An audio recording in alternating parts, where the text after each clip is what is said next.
কিন্তু ভারতের বাইরে থেকে যে মুসলিমরা ঢুকেছে তাদের এই দেশে থাকার কোনো অধিকার নেই। আমরা দেখেছি কয়েকদিন আগের ঘটনা গুলশান কলোনিতে, সেখানে বলা হয় 3000 থেকে 5000 ভোটার, অথচ অধিবাসী হচ্ছে 2 লক্ষ। এই 2 লক্ষ তারা কারা? কলকাতা পুলিশ নির্বিকার, পশ্চিমবঙ্গ পুলিশ নির্বিকার, মাননীয় মুখ্যমন্ত্রী চুপ করে বসে আছে। 2 লক্ষ রিফিউজি যদি কলকাতার একটি কলোনিতে, একটি ওয়ার্ডে থাকতে পারে, তাহলে আগামী দিনে যদি কোনো একটা আইন শৃঙ্খলা পরিস্থিতি অন্যরকম হয় তাহলে কি হবে? পশ্চিমবঙ্গ পুলিশ কি সেটা রক্ষা করতে পারবে?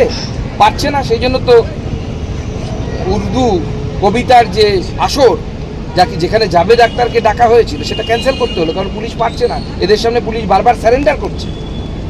সুকান্ত, আপনি গুলশান কলোনির কথা বললেন, তৃণমূল এই মুহূর্তে সেখানে মহামিছিল করছে, অথচ তৃণমূলের ভিতরেই গোটা ঘটনার সঙ্গে মহামিছিলটা কে কার বিরুদ্ধে করছে সেটা বলতে বলুন। কাউন্সিলর 108 নম্বর ওয়ার্ডে, তিনি বিধায়কের বিরুদ্ধে করছেন নাকি বিধায়ক কাউন্সিলরের বিরুদ্ধে করছেন? কে কার বিরুদ্ধে সেটা তো স্পষ্ট করে বলতে বলুন। আর সবার আগে বলুন যে ওই মিছিলে কজন ভারতীয় নাগরিক আছে আর কজন অনুপ্রবেশকারী আছে, সেটাও তো সবার আগে স্পষ্ট হওয়া উচিত পশ্চিমবঙ্গবাসীর কাছে। আজকে একটা খতিয়ান দিচ্ছেন, এসএসসিতে ভিন রাজ্য থেকে প্রায় 40,000-এর বেশি পরীক্ষার্থী এসেছে। কটাক্ষ করে ব্রাত্য বসু বলছেন যে ডাবল ইঞ্জিন সরকারের ব্যর্থতা নাকি সাফল্য, এই খতিয়ানই তার প্রমাণ দিচ্ছে। কি বলবেন? মাননীয় ব্রাত্য বসুকে বলুন যে পশ্চিমবঙ্গ থেকে পরিযায়ী শ্রমিক এক একটা জেলায় এর থেকে বেশি আছে। অন্য রাজ্যে কাজ করতে গিয়ে গেছে, আমার জেলা থেকে এর থেকে বেশি লোক আছে, একটা জেলা। বাকি তো ছেড়ে দিন। মহুয়া মৈত্রের স্টেটমেন্ট আছে গতবার যখন উনি লোকসভার সাংসদ ছিলেন, যে ওনার লোকসভা থেকে কত লক্ষ মানুষ পরিযায়ী শ্রমিক হয়ে অন্য রাজ্যে গেছে।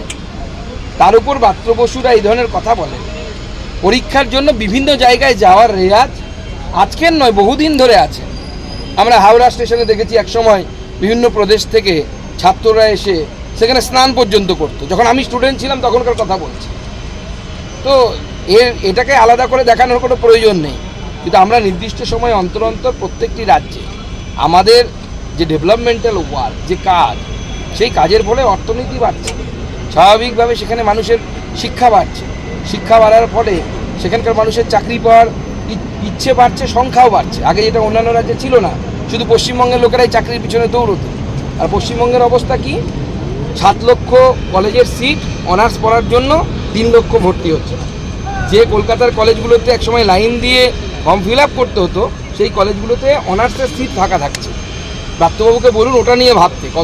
কতজন পরীক্ষা দিতে এসছে এটা নিয়ে না ভেবে কলকাতার কলেজগুলো কেন সিট ভর্তি হচ্ছে না, কেন সেখানে ছাত্ররা ভর্তি হচ্ছে না, কেন চাকরির কথা তারা ভাবছে না, সেই বিষয়ে ভাবতে বলুন। ভূপেন হাজারিকাকে নিয়ে কংগ্রেসকে আক্রমণ করেছেন নরেন্দ্র মোদী, তাহলে কি মোদী জামানার আগে ভূপেন হাজারিকে বঞ্চনা করা হয়েছে? কি বলবেন?